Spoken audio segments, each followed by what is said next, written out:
This is Echo 3, and let's continue our modded career mode discussion. Let's go ahead and pick up a couple contracts for exploring further out in the solar system. One to orbit Ike, and another to orbit Dres. We've already done a flyby of Dres and returned. And let's plant a flag on Ike, that'll be easy enough while we're there. But rather than just orbiting both of these places, I figured we'll go ahead and land on both of these locations. So we need a small lander with about 2,000 meters per second of delta V. Each location actually takes under 1,000 to land and get back into orbit, but I figured about 2,000 should give us a sufficient margin for air. Go ahead, throw on about all the science experiments I think we can on this, and enough fuel. I've already pre-built this craft so I know what works, so we're going to go ahead and rebuild it. Rather than using landing legs, I just went ahead and two sides are going to land on the engine bell, and the other two sides are going to land on these grip pads. Thought I could save a little mass like that, throw on a little bit of electricity. Won't need much, just enough to power the probe core, although most of the time this will be piloted by a Kerbal, except during the ascent here around Kerbal. With the lander really assembled, we're going to go ahead and just build a small launch vehicle. The launch vehicle only needs to get in orbit around Kerbal, where we will rendezvous and dock with our main cruiser section, which we'll have a little bit of fun with it. I'm going ahead and use this near future engine. I really like it, has pretty good performance. And then Bobcat looks like a pretty good engine. Let's try. You know what? I'm going to try these other engines. I'm going to use the Kodiak. A little bit higher thrust-to-weight ratio for us. They don't have gimbal, so I'm going to throw on a couple twitch engines. And the rocket's already pretty aerodynamic. I'm just going to throw on a couple of these small fins. That should be enough. And we'll be able to launch this thing into orbit. This should go pretty uneventful, I hope. Usually I prefer uneventful launches into orbit. Looks like it's working well. When you're using the same diameter fairing with the fuel tanks, aerodynamics tends not to be much of an issue, although this upper stage does have a pretty low thrust-to-weight ratio, so it does take a while to get this thing into orbit. So that's what you're seeing going on right here. It just is taking a while to get this low thrust-to-weight ratio craft into orbit. Because this craft does have such a low thrust-to-weight ratio, I will probably go ahead and cut out most of the trip to orbit just to save time. I have also cut out the testing phase for this space plane that I have made. It took a while to refine and get it just where I wanted it, because I want it to be able to launch and land effectively, which it does. So we'll be able to highlight that craft throughout this mission. So we'll launch it from the pad using a big booster, target our lander, and go ahead and get up there. The booster really isn't anything too special. It's just some big rocket engines on a mass of fuel. We'll decouple those when we're almost into orbit. The space plane itself does have a couple of these nuclear engines from the near future mod, and I have another mod that lets me change the fuel tanks so that all of them can hold liquid fuel here. Most of them normally would be able to anyway, but this just lets them all be able to do that. A little bit more efficient use of my space. I think it keeps the craft a little bit cleaner looking. It's a handy mod. Just be able to assign exactly what you want in your fuel tanks would make sense to me. So we need a rendezvous and dock. This is going to take a little extra time for this because I didn't get the best encounter right away. My Delta V budget is going to be a little tight for this mission, because I want to save some extra Delta V for slowing down when we get back to Kerbal, and I don't know exactly how much I'm going to need for that, but I am hoping to have at least 1,000 meters per second of Delta V towards the end. More would be better, because ideally we have a space plane. I want to land at the Space Center, so if we can line that up, that'd be ideal. Now, I've gone ahead and used the new in-game maneuver tool. If you're on console, I don't think this is available yet, but for PC, you can use this with the 1.12 update. Really nice feature to be able to have the game create the maneuver for you. You still have to do the burns yourself. It's not like mech jab or anything in that way, but it does help plot the maneuvers for you. So when we make our burns out to Duna, and we go from Duna to Dres, and from Dres back to Kerbal, I will use these maneuver tools, and I really like them. It has helped save on time as far as trying to plot some of these exact maneuvers. We're coming up on our docking here. This goes pretty uneventful. This does have a docking port on the front, on the back, and one on the top, so we can do more with this craft if I want to use it in the future. This is where I'm creating the maneuver, and we'll go ahead and burn out. I skipped the time warp when we got to the transfer window. We'll just burn out to Duna here. Usually, even with these maneuver creators, you need to count on making some small adjustments anyway. They're pretty good. They're not necessarily perfect, so just count on making some adjustments if you need to. And if you're on console, you just have to use a calculator. There are many online that are very helpful for this. And Ike seems to be in a pretty good position, so we'll go ahead and just go right to Ike orbit rather than trying to get into Duna orbit first. Just create a retrograde maneuver around Ike, and we'll get into orbit there, collecting as much science as we can along the way. I packed this thing full of science experiments, both on the lander and on the ship itself, and have my scientists there. And I packed one of these EVA science experiment kits. I have been forgetting those on some of my other missions, and that'll give us a lot of science points here as we continue on with this mission. I'm expecting to do really well with all the science we're going to gain from this particular flight. Good job getting all those good science points. I'm not even sure what I intend to spend all these science points on yet. There's quite a bit. I'm playing with the community tech tree mod, which expands the tech tree. So, like the near future mods themselves will have their own nodes to go down, and it makes it a little bit more of a challenge with a bigger tech tree, but I also find it a lot more fun. Especially some of these more advanced parts take a lot more science points to unlock. All the stock parts are in the same place, but the modded parts are a little bit maybe more advanced, more costly to get a hold of if they are pretty advanced. And there's some other paths to go down. I've really liked it anyway, as far as the challenge. So we'll get as much science as we can. That's why I brought a scientist who can reset these experiments. We have a couple pilots, so we'll be able to pilot both the lander and the cruiser section. It'll make rendezvous and docking just a little easier. And we need to find a good landing site. I'd like to land somewhere on the light side, and I believe we have landed on Ike before, so I'd like to land somewhere that we haven't landed. At least that's my goal. The probe core does have CurbNet, can help me find biomes where that's what I'm looking for. Just, I think we'll find maybe one of these ridge lines to land on Ike. I do like this lander. It's got pretty good thrust to weight ratio with these 2 spark engines on the bottom.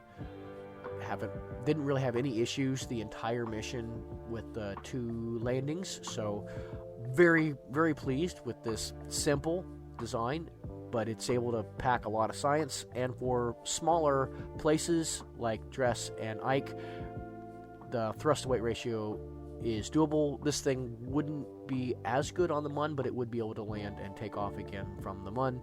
Just the Mun might be about the limit for as big as you'd want to try landing with this thing. And we'll go ahead and golf. Might as well do that EVA experiment. That's kind of a fun one. That's those EVA kits, those science kits that you can use. Kerbal will do some funny things on some of the planets or moons. They might try golfing, which oddly enough was something done on the Apollo missions. It wasn't planned. He brought his own golf club head for the mission, and then rigged up a shaft for him to hit a golf ball with, which I thought was pretty creative to do, and is one of the iconic moments on the moon when our astronauts actually tried hitting a golf ball. Well, the Kerbals then recreate that moment with their EVA science experiment. So I thought that was a pretty good tribute then to the Apollo missions. So we need to rendezvous and dock back with our craft again. So I will try and spend generally more time than Delta V to get a good encounter, because the mission is tight. This craft does have RCS, and I will be using it liberally, because might as well get rid of the RCS fuel through the mission, because when I get rid of it, it will save on Delta V. The RCS is also useful for some very small maneuvers if I need to make fine corrections as I approach something. So RCS can be a good thing to have, also useful for translation movements when you're rendezvous and docking. The maneuver tool doesn't like being around Ike and trying to make a maneuver out to Dres. So I'm going to go ahead and eject Ike, get down into a lower Duna orbit, trying not to spend a whole lot of extra Delta V to do this. I think some other tools might have been able to plot this. I'm not positive. But the in-game tool, as long as I eject and get into a fairly circular, not very inclined orbit, it's able to do a pretty good job calculating our next maneuver. And it does. We get pretty close to Dres as it's calculating, and so we'll go ahead and burn out. We can make small course corrections as needed, as long as we get close, the timing is right. So we'll burn out here. It is Christmas time, and I hope that you all have had a chance to interact with friends and family. I know I was able to interact with a friend who does not live close, but he has family that lives very close to me, and that was a pleasure to be able to see my friend again, and obviously able to see family. It's a pleasure to be able to see some of them as well. Just enjoying all the good food and the good time, a chance to give gifts. Was able to give some stuff that I thought was some very thoughtful presents to different family members. Hopefully they really enjoy it as well. Now we're getting into orbit around Dres, just making a few course corrections. I'm trying to get it so my apoapsis and periapsis are somewhat close to the equator. I guess it shouldn't be too big of a deal. I would like to try landing closer to the equator.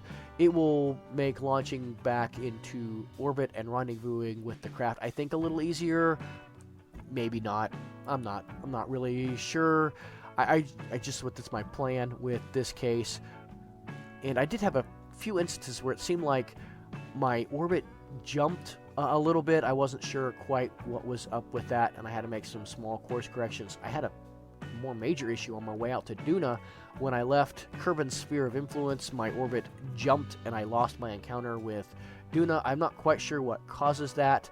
Fortunately, it wasn't a very costly jump there, and I was able to make a correction and not be incapable of completing the mission.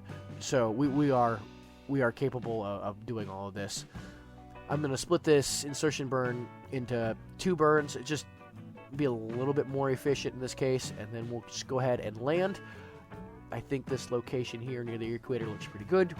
We haven't landed on this planet yet, and it is Christmas time. It's always a good time to decorate Dres with something. In this case, we'll be putting a flag down here. The landing, again, fairly uneventful. The small reaction wheel on the top is capable, obviously, of riding this craft. So if you are seeing you're coming down alone, even if you have enough reaction wheel, you can go ahead and use that to try and save your craft. And my landing legs don't stick out very far, so that probably helped as well. Sometimes you have to mess with your landing legs to get that.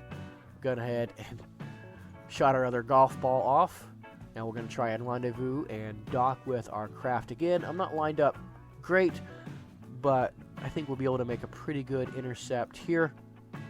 Now the Delta V on my lander is tight, so I need to be careful on this, although fortunately the orbital velocities involved around Dres aren't too extreme. We do have enough, but the mission was running on the margins here. I believe I budgeted sufficiently for everything I did, but understanding that, you know, I only had 2,000 meters per second of delta V for landing on 2 different locations, and I think we did pretty efficient landing and takeoff again on both of those, which is why we are in good shape as we are. Go ahead and dock again. We'll need to transfer all the science over from the craft. We'll go ahead and have Val do that. And then we'll move our scientist back over. Might as well transfer the fuel over. I'm not going to be using this lander again that I know of, so I'll just take the fuel from it, put it back in our main craft. It may help. I don't know. It may be that we end up needing that just as we plan this. So the maneuver tool doesn't like my orbit. It says it's a little too elliptical for plotting a course, so I'm going to burn out and get into a larger orbit, change my inclination then, and then use the maneuver tool again. So here at my apoapsis, I just make my orbit less inclined, which apparently the tool prefers. I don't fully understand how the in-game tool works. Like, MechJeb is able to account for more inclined orbits better. The in-game tool doesn't, but now that it's in a fairly circular orbit, here it's able to plot. And it didn't do a great job plotting my course back to Kerbin, but it was good enough that a few course burns here will be able to correct just a little bit. And I'm watching my closest approach markers and burning accordingly, trying to get those close enough that they will then get me an intercept. So the tool did well enough that a small burn was able to get things close here, and that will work. I need to make a decent inclination change, but nothing that wasn't accounted for, and then we'll just come in around Kerbin. I think we'll need to use a decent amount of aero braking. So fortunately the craft is fairly heat tolerant. The Mark II parts are pretty heat tolerant, and then my nose piece specifically is very heat tolerant, so I don't have too many concerns, but I would like to use a lot of the remainder of my delta V to slow down. I need to be careful. I mean, make sure I retract my solar panels when I do these aero braking passes, and this is probably going to take several to line up. And part of this too, I want to land at the runway, and my goal when landing at the runway is I need to keep myself consistent, so get myself into fairly similar orbits that I'm used to, that I can work with the craft's aerodynamics. So we're in a very elliptical orbit at this point. I'm going to make a small change to my inclination, get me a little bit more equatorial. That will make line up with the main runway a little easier, so we'll be passing over it more regularly. And then from this point on, we will just aero brake a few times. I'm using the mod trajectories here to help calculate some of these. It is a very useful mod. I wish its functions were incorporated into the base game. They are not, but it does make aero braking a lot better. It just helps calculate where you're going to land or what your orbit's going to look like after your aero braking pass. So I'm going to use that to help get me lined up for the runway. So we're just going to go ahead and zip around a few times here, slowing down, making sure to retract the solar panels every time so I don't destroy them, because we are going to need to keep recharging. In the upper atmosphere, I do rely on the reaction wheels a little bit to help hold my course, but then once we get low enough, I am able to use the craft's aerodynamic surfaces, which is something you can use as well to make inclination changes. You can use the atmosphere of the planet and the aerodynamic properties of your craft to angle yourself a little bit. So I'm trying to change my orbit to be a little bit more circular each time as I'm going through as well. And then on our final pass, I think we're going to be in great shape to line up with the runway. I'm just watching my apoapsis, my periapsis numbers here, and I love aerodynamic crafts like this because you can bleed off speed with S turns. And we're just going to come up here, and we are in great shape. Didn't have to use our engine at all, and there we go. We have landed successfully on the runway. I am Echo 3. Thanks for joining me on this modded career mode discussion. We have lots of science points to spend next time. I'll see you later.